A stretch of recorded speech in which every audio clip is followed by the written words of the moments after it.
Captain Lance, have you ever personally witnessed my client commit any illegal act? Well, I'm pretty sure that threatening the daughter of a police captain isn't legal, Counselor. Objection. Overruled. You know, the fact of the matter is, I've seen your client in his little hidey hole with his little men, ghosts he calls them, and I've heard him say repeatedly how he wants to destroy this city. And that if I didn't help him do it then, he'd kill my daughter. By saying all these things, I'm setting a match to my career. Or maybe my life. So why would I be doing that if everything I'm saying isn't true?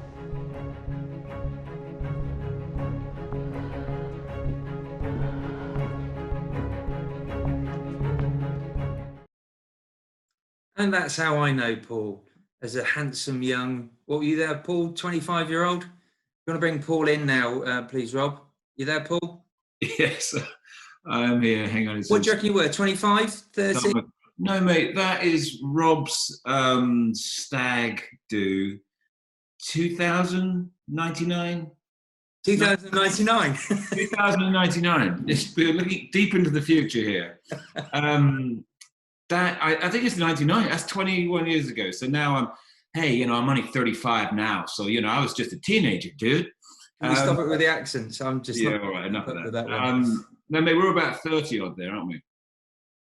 Do you reckon? Well, I look about 80. I mean, I look pretty ancient now, but look older. You're strange because you're a combination of looking 80 and 18. I know it's a hard look to pull off, Paul. But there you go. You're very talented. So how are you? Who's that guy? There we go. There's a handsome devil. So what's that from, Paul? Oh, that's just the headshot from last year. That's just, Not for a particular show? No. That was just go and get some new headshots and, remind people what you look like and all that sort of stuff. So, that was brilliant. And here we are. Well, welcome to everybody. So I think we've got some visitors from all over the world watching this morning. So you're very welcome. Just give you a little bit of background about Paul. Paul, do you want to just let a few people know that don't know you, what you've done briefly in your career? Well, I've survived knowing you all my life. So well done. Got this far, so that's most of it. Biggest achievement. Not over yet. We've still got this broadcast to go, obviously. We've got to get through the next 3 months first as well. It's going to be a bit of a moment, all this, isn't it? It's hard to, I went to America like 18, 19 years ago and have done a lot of acting over there, primarily American television shows, some film. I was very fortunate to land a role in a long-running show, Arrow, which I was involved with pretty much throughout its 8 seasons, but primarily 6. Shooting in Vancouver. I was living in California at the time, and then just last year I decided I want to spend more time in England as the years rolled by, and now I'm living in Sussex, along with spending some time in the States. But yeah, it's like lovely. I want to come and spend more time in England and enjoy the lovely English countryside and the lovely English culture. And then there was a pandemic. So you're confined to barracks. You on your own? I am on my own, yes, and I am confined to barracks. Though I do consider myself extremely fortunate because I'm kind of in the middle of the countryside, and I have a pig as a neighbour. So and so I can have long conversations with Poppy. And how long do you reckon Poppy's got? Sorry? How long do you reckon Poppy's got? I was thinking roast dinner on Sunday, but things are going to get that soon. No, Poppy's beautiful. I wouldn't touch her no. She's amazing, and it probably does say a lot about my state of mind that I'm spending a lot of this broadcast talking about Poppy the pig. Well, there you That's go. Where we're down to. We have to dig deep right now. Are you going to plan to do anything in this next few months? Learn a musical instrument potentially? Well, actually, maybe a guitar. Yeah, the computer's actually on a piano. Oh my God! Yeah. You start a band.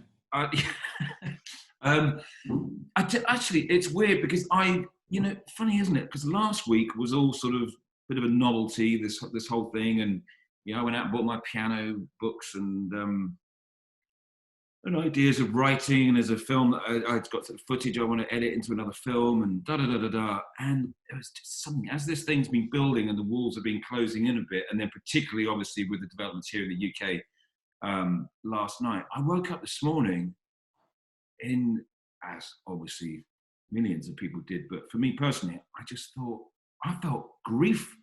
I felt very sad. I went down to, I've got the river here and everything. I just sat there and I just wanted to sort of cry. It was just like, my God, it's almost like, it's the end of an era of how we have lived our lives and taken very much for granted and been very fortunate to have lived those lives. But this is it. This is like tectonic stuff happening, isn't it? I mean, unbelievable, yeah. Yeah, and we'll adapt. We'll find ways to get through it. But just really hit me this morning that this truly is, a defining moment. And these things, we tend to think when we experience things as a generation or two that it's the norm, it's the way it must have always been, it's the way it's always going to be, and it's not. Buddhists say, the only thing permanent is change. And this is it. This is permanent. This is our change right now, and we're going to have to handle it in a way that we've never, handled anything like this before. This is so new. So we're going to have to dig quite deep within our personal psyches, our national psyches, our global psyche, to sort of see how we approach this thing and see what we learn from it. I mean, when we spoke earlier, you referenced, obviously mental health is a big issue everywhere now. And you were referencing a lot of people, like yourself, you'd be on your own, or people living with family. The mental side of things is going to be a huge barrier for everybody. And we talked in 2 months' time. What sort of state do you think you're going to be in? I would have probably lost my marbles completely, really. I'd just be sitting there rolling around with Poppy in the field, just going, do you remember what human beings look like? No. I think that is actually the most important thing, the mental state right now, because how we deal with this is going to determine everything. And I noticed, I'll be honest with you, last week I was just like, what time is it? Oh, go on, I'll have a glass of wine. Oh, go on, I'll have a glass of wine. And then I got through to the weekend and I thought, okay, that's got to stop. That's got to stop. Because you ran out of wine? I ran out of wine. So get some wine over. So I was like, hang on a minute, that is not going to contribute to a positive mental state, So I've knocked that on the head. And I'm just, we've got to keep the exercise up. Thank God we have this now. Can you imagine if this was happening 20 years ago, before you had a video in your video phone in your pocket and all the rest of it? Then we'd be in some serious mental. Well, we wouldn't all be locked down, would we? We would hear about it through somebody else, and it would probably spread a lot quicker, wouldn't it? Obviously. Possibly, yeah. Well, we wouldn't have all, but maybe we would have all listened to Boris. No, we'd be listening. No, we were reading the papers and listening to the news, but we were feeling very, very isolated. And it's strange because someone, with all these memes that are going around that are, they're funny and it's, a coping mechanism and all that, and that's great that we've got a bit of humour with all this. But there was that one sort of like, my great grandfather was, told to go to war and face the bullets and all the rest of it. I'm just being told to sit at home on the sofa. Okay, we got this. And it is a sort of a strange ask, isn't it? It's just like, okay, everybody just stay home and do nothing. It's like, really, is that what we have? But nobody's got it, have they? Nobody knows what all the. That's the major. Yeah. Nobody knows what the backstop is. Yeah, well, obviously it's against all our instincts too. Just stay home and do nothing. We're social. We want to contribute. We want to be of service. We need to survive. All of these things obviously takes this intermingling. But we're going to have to just find these ways. But thank goodness we do have at least this. Now, what about you, mate? Because with your business, you are one of those you're self-employed, right? It's your business. Well, it's a family business, yeah. Family business. So you're the classic sort of self-employed sort of setup where you suddenly have to sort of, as you said earlier, turn on a sixpence in about 5 minutes. So I couldn't do that when I was 16 playing football. So now at 52, that's right. You used to be quite good at football, didn't you? Oh, it was after. Yeah, I think that's pretty right. I used to think I was quite good. Yeah, but you were actually quite impressive. But, you want to go down the football route, Paul? We can talk about Arsenal if you want, and how you're enjoying being severed from that worry. Well, as we were, saying, every cloud has a silver lining. We don't have to watch Arsenal play. Beloved Arsenal, do love you, but it can be a little bit perplexing at times. No, but we were talking earlier. I mean, it's eggshells at the moment, isn't it? Because you don't know who's in what situation, who's got someone that's ill, who's got someone that's lost their job, who's got a business which is reliant on contact. And it's difficult. And it's difficult to know how to every email, every LinkedIn post, you're treading on eggshells, worrying about how you're framing something. You don't want to come across as, we're doing something at the moment. Our business is based on memberships for a networking organisation. Obviously, nobody's going to be networking face to face at the moment. So we've just embraced everybody, said come into B4, but you don't want to say come into B4 free because that sounds cheap. You don't want to say complimentary because it's very difficult to get the wording right. We are saying come in and take the benefit of what we've got as long as we can do it. But that's a big question for every business. It's all very well doing positive, giving things, but how long can you keep doing those sort of things before you have to turn the tap on? Okay, I'm gonna get a bit stars and moons here, but I traveled the world a lot when I was in my 20s and 30s, and one time I was in Jordan and I was just backpacking and I went for a walk, and it was a bit of an idiot idea. I sort of went for a walk in the middle of, I thought I was Lawrence of Arabia, basically, without camel. And and I went for this walk and I kind of got lost in all those jebels, those big red rocks that they have out there.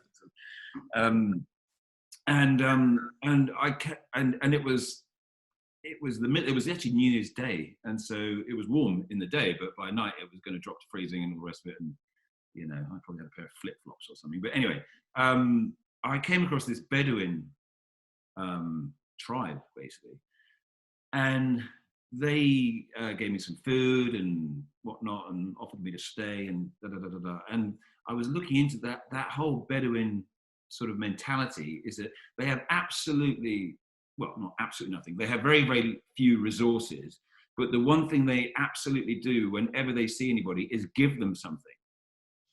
And because everybody with their few resources is giving something, the whole thing sort of takes care of itself in this weird way. But they have very little that they can give. But as long as they give, they know that they'll receive, which of course is one of the laws of the universe. But when you see it sort of in a practical level like that, it's kind of interesting because they've got so few resources. Now, all our resources are being stripped down into some weird place now. But you know what? If, like you are saying, you don't want to charge for your stuff right now. I've got other friends that can help with stuff like this, but they're not going to charge. But somehow by giving their service free, well, now, if we're all doing that, we're all going to receive services free. And maybe there's something in that in terms of potentially approaching this thing. So we just all cancel our direct debits and our standing orders and all of our... The banks won't mind, all the electric people won't mind. What's happened? We're supposed to be Bedouin. No? Anyway, Paul, we can't get too deep. Plassy is wanting to know a little bit more about Poppy the pig. So, and the more... get a bit... If anybody's got any questions for Paul, please do put them in the chat, and we'll put them to him, because otherwise Paul and I will just end up going down memory lane. I do have a picture of Poppy, actually. I took it yesterday. I thought you said you had a picture of Plassy, which you were a bit worrying. But, No, Poppy. Here we go. Poppy, I can tell you, is 7 years old, and she is the size of a small car. I don't know if you can see. Oh, it's not coming up, is it? If you tilt it on an angle. Oh, there you go. There you go. My God. That is. Hang on, where's the angle? So where did you get Poppy from? Well, she's not mine. She's the neighbours across the way. She's the neighbours. She's 7 years old. They just keep her. She's had some piglets, but apparently she was a bit carly with the piglets. Carly, what does that mean? Didn't like them. Never heard that word before. So she just sits there in the field eating, and I go up there and stroke her and say hi, and that's what my life's come down to. Well, there you go. You're obviously very happy, Paul, which is the main thing. So tell me a bit more about what you feel, what your fears are for your industry then going forward. If we have a big 3-4 month gap. Well, the same as everybody else's, it just stopped.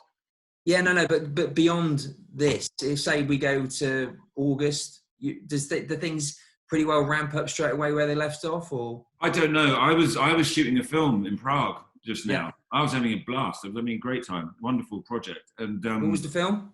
it was a Danish film. You know all those funny little Nordic sort of Danish... Is there a link to Denmark with everything you're going to say today? What was the other one? Poppy. Poppy? Why is that Denmark? Bacon. My God. Oh, bacon. Oh. I think of butter when I think of bacon. Lurpak. We don't mention bacon around here anymore. Thank you very much. No, it's okay. Rude. No, I was doing a lovely little film, Danish film, with all those fantastic Danish actors and a great little dark Nordic noirish kind of script, you know, all that stuff. I was having a great time. And then, you know, it just got shut down because the Czech Republic said no more gatherings of more than 100. Gosh, remember those days when they used to say no gatherings of more than 100? Now it's what, 2? 2, yeah. So how many people were being on set? I got your question, Carl. I'll come to you in a second. On a set, 100 odd people. In fact, there were probably about 150 people on that because there were a lot of extras as well. So, so that was, you know, we just got thrown out of Czech Republic. So, and I was supposed to be going back to the States, do some stuff there, but I was like, well, I think I'd rather be in England during a time like this, and near a family and friends here, and I don't know, politically, I mean, it's a sensitive subject, but I think I'd rather be here. I'm a bit worried about the American response to all this, to be honest. That's a whole other subject, but with regard to the question you asked, say with that project, they were optimistically hoping it to be, you know, well, we'll pick it up again in the summer. Yeah. You're like, well, okay. There'll be a lot that get mothballed and never come out again, I presume. Who knows? Who knows? I mean, that's the thing. That's what's obviously messing with everybody at the moment is we just don't know. Question from Cara. Hi, Paul. Do you find yourself even more mindful of your resources than usual since it's unclear when we'll be back to norm? Yes. Yeah, absolutely. This old house that I've got here it runs on oil. I wish it didn't, but it won't one day when I rebuild it and all the rest of it. It'll all be eco and all the rest of it. But I just got it last year. It's a big fixer-upper.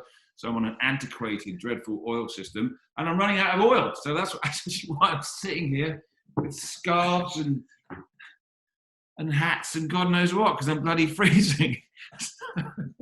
It's yes. You stockpiled, Paul? You got plenty of food in? Well, yeah, I'm all right. And you know what? You know what I have growing down in the woods here? There's wild garlic.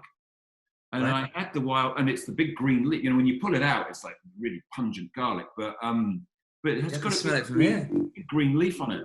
Wow. And I've been eating that. What, whole cloves of it? Just down in one? No, just the leaf of it, the green. Right, okay, sorry. So basically there's a salad. There's about, you know, a salad for an army down in the woods. But also I'm planting some vegetables as well, because I've been wanting to do it, but I'm usually in and out, so I could never really do it properly. But I'm like, well, I don't know how long I'm going to be here, so I'm going to plant some vegetables and eat some garlic and try and conserve the heating. But yeah, I mean, it's, you know, these times are they end up being very introspective, don't they? When you have to sort of go in on yourself, when we're sort of locked away in a time like this, humans tend to get very introspective, and it is a time, isn't it, to look at how we've approached our own lives and how we have approached, you know, life in general. And to use a football phrase, I've said to a lot of people, it's a great leveler, all of this. I mean, we're all reduced to a screen in each other's houses, and okay, you get an insight into some of the rich and famous houses that you see on Instagram and what they're doing, but we're all brought down to the same level. We all got the same challenge. It is a social equalizer, isn't it? Material things are just evaporate almost, don't they? Do you think? I mean, what do you see the big outcomes of this? I mean, one big thing I think is greed, and this requirement to have things all the time is gonna evaporate, not completely for some, obviously, but going without that ability to buy things. Obviously, we can get stuff online, but we don't know for how long. But greed, I think, would be a good thing if that starts. Well, there's two. It's curious to see which way this goes, because obviously we've been living with a sense of entitlement for a good few decades now, haven't we? That this is just how it is. And the button pressing culture that we've had for, you know, the last 20 years or so, especially, or more. And it's interesting, you know, when you see, in this case, a Conservative government suddenly, you know, nationalising the economy and being incredibly thoughtful in, you know, and which obviously they have to be, but you wonder what might sort of dribble down from that once this is over. Looking out for less fortunate people actually does feel good and right, and maybe this will illuminate that somehow. And so there could be some trickle down of that post, you know, the crisis point. The one thing that worries me, of course, is the fateful flaw that we have as human beings is the old instant gratification thing, you know. And once this is over, we have very short memories, don't we? And you know, it could be 10 minutes later when it's all over, and we're just like, okay, so I'll just carry on where we left off. We deserve it because we got through that, and you know, forget about any lessons we learned, and like, oh my God, it's happened again. You know, so it could go both ways. Something could permeate really beautifully into our lives, depending literally on how long this lasts, or it could just be like, thank God for that. We deserve everything that we ever had before, and we've forgotten about all and that. more. Yeah, and more. It'll be even more entitled. So it'll be interesting to monitor that. You know, I mean, you put a post on Instagram last week, which very much sort of seemed as though it was, you know, it's a rude awakening for us all. It's a Mother Nature calling. You obviously back that up. That had a lot of interaction, that particular post. But that's your fundamental belief. Well, look, we're not separate from nature. I always get a bit confused when people are like, oh, we're messing with nature and what are we doing to Mother Nature? It's like, well, we are nature. We're not some separate entity, for God's sakes. So, you know, it's all intertwined. And nature is doing something. Every time it does something, you know, it always,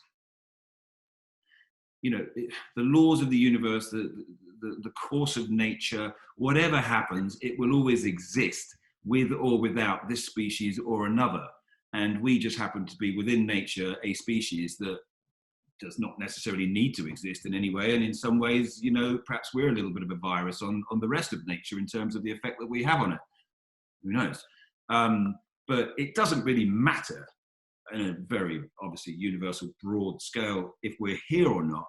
And it does make you sort of think, well, should we respect the fact more that we are here and respect everything else that is here? Because again, that sense of entitlement that we just run the show and forget the ramifications, you know, and consequences for everything else that exists and the way we treat it, it's appalling. It's appalling. If we knew a person called human being, if human beings were just one person in general, and you saw the effects and they lived in a house and you saw the effects of that house and how it was being ripped apart and there were no resources left for it, and they just shoved other people out the door, kept it to himself, you'd be like, oh, dude, take a look at yourself. Now we're all sat in our Like house. you with wine and oil, Paul. Sorry? Sounds a bit like you with wine and oil. Keith's got no. Yeah, I hear where you're coming from. I think it's very important, very interesting point of view, and I think a lot of us share it and hope that a lot of good things come out of this. But it sticks because, as you say, old habits die hard, and they do. Back to get through it and revert to norm.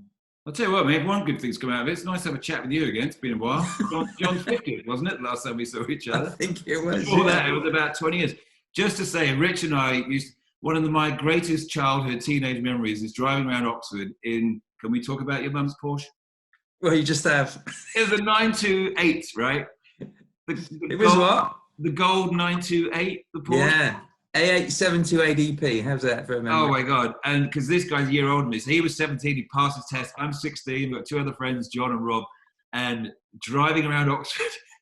Yeah, but I think the problem with that particular comment, Paul, she didn't know that until now, and she's probably watching, so. Sorry, let the cat out of the bag. Keith's got a question. Keith wants to know, now you've got some free time, what hobbies are you doing? Or are there things you've wanted to do that you now can do? With Poppy the pig and eat garlic leaves. Yeah, well, that is it. Hang out with Poppy and eat garlic leaves. And, so my friend brought around a piano the other day. Finally got a piano in the house, which is lovely.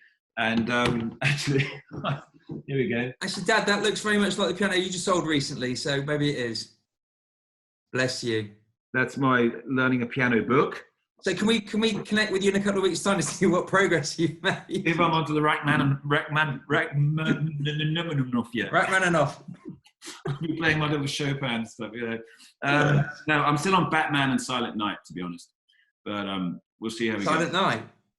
Yeah, Silent Night, lovely tune. You might be able to perfect that by December. Oh gosh. I don't know. We've all got to just hang in there and do what we can, and just be there for each other. And these screens are unbelievably helpful. We've got to try and inspire each other. Let's not drink too much. Let's not eat too much. Let's not make it worse than it already is. Clean out the clutter in your house.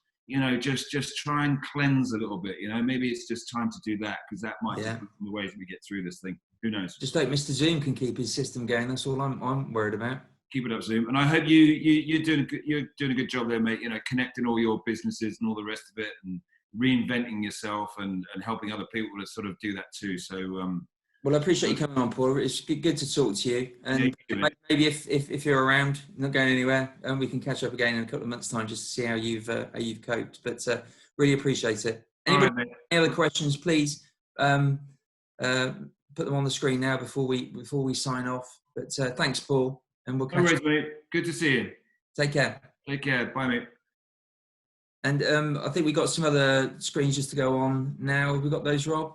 Yeah. So just anybody still on, if you want to keep up to date with local news on the B4 website, so b4-business.com, we've got a page of community support messages, so you can scroll through those. And tomorrow we come back down to earth with a bang. We've got we've got the COVID-19 update. Sorry, yeah. So Colin's putting through a daily update from the government briefings. So just a bullet pointed snapshot of what the Prime Minister's saying. Tomorrow, as I say, we're down to earth with a bang. We've got accountants live. So local businesses, got any particular questions for local accountants? We've got 2 or 3 online that can help you with your queries. So thanks again to Paul. Thank you everybody for joining in today. Hope you've enjoyed it. The recording will be made available on the B4 Live page shortly, and we'll share that with you. But thank you very much, and have a good day and take care.